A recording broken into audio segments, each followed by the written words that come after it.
का एयरपोर्ट देश का सबसे खतरनाक हवाई अड्डा, ये बात कर राजीव प्रताप रूढ़ी ने सबको चौंका दिया। नमस्कार, कैपिटल टीवी बिहार देख रहे हैं आप और आपके साथ मैं हूं दिव्या। दरअसल सारण से भाजपा सांसद राजीव प्रताप रूढ़ी ने लोकसभा में पटना एयरपोर्ट को लेकर बड़ा खुलासा किया है।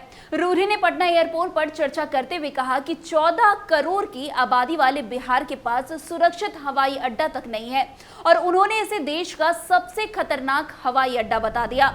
आपको बता दें कि राजीव प्रताप रूढ़ी ने अपनी ही सरकार को घेरते हुए बिहार में एक नया अंतर्राष्ट्रीय हवाई अड्डा बनाने की मांग की। रूढ़ी ने कहा कि बिहटा में जो नया एयरपोर्ट बनाया जा रहा है वो भी पटना के जयप्रकाश नारायण हवाई अड्डे की तरह ही है।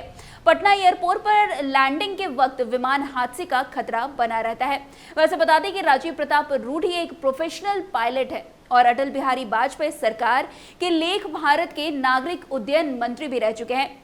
वैसे आपको बता दें कि लोकसभा में पटना एयरपोर्ट की खराब हालत बताते हुए सारण सांसद राजीव प्रताप रूढ़ी ने अपनी ही सरकार को घेरा। रूढ़ी ने कहा कि पटना एयरपोर्ट का नाम जयप्रकाश नारायण अंतर्राष्ट्रीय हवाई अड्डा है, मगर इतने सालों में पटना से कोई अंतर्राष्ट्रीय हवाई जहाज नहीं उड़ा। सिर्फ सरकार की घोषणा से कोई भी एयरपोर्ट अंतर्राष्ट्रीय नहीं बनता है।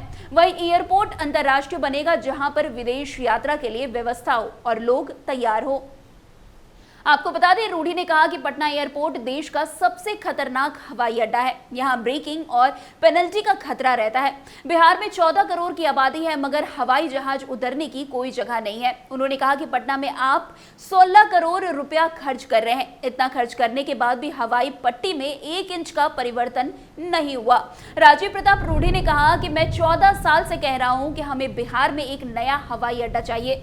बिहटा में बनाने की बात हो रही है, वहां भी टेक ऑफ मार्क पर कॉन्फ्लिक्ट हो सकता है। राजीव प्रताप रूढ़ी ने संसद में पटना एयरपोर्ट की बदहाल अवस्था के बारे में बताया कि मैं 50 साल की उम्र में एकमात्र पायलट हूं, देश की सबसे बड़ी विमान कंपनी में पायलट हूं। मुझे बिहार फ्लाइंग क्लब में नामांकन नहीं दिया गया। उन्होंने कहा कि लालू प्रसाद यादव की सरकार थी तो उन्हें नामांकन नहीं दिया गया। रूढ़ी ने लोकसभा में बोलते हुए कहा कि पटना का क्या नाम है महोदय? पटना का नाम है जयप्रकाश नारायण अंतर्राष्ट्रीय हवाई अड्डा, इसलिए कि वहां कुछ है ही नहीं। पटना में मैं जहाज उड़ाता हूं। आज विमान कंपनियां क्या करती हैं महोदय? जो टिकट दिखाइएगा इसमें खर्च कितना है? 45% खर्च हो जाता है तेल में, बाकी बचा 60% में बिहार का टैक्स है 29%। हर राज्य का अपना अपना टैक्स है।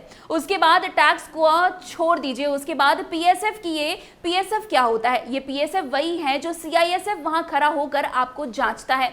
महोदय, सरकार आपका पैसा नहीं देती है। सीआईएसएफ को जो वेतन जाता है वो एक एक पैसेंजर के माध्यम से जाता है। वैसे अब देखना होगा कि राजीव प्रताप रूढ़ी ने जो खुलासा किया है उस पर क्या कुछ प्रतिक्रिया सामने आती है। तो फिलहाल इस खबर में बस इतना ही। अन्य खबरों के लिए हमारे साथ ऐसे आगे बने रहें और देखते रहिए कैपिटल टीवी बिहार। धन्यवाद।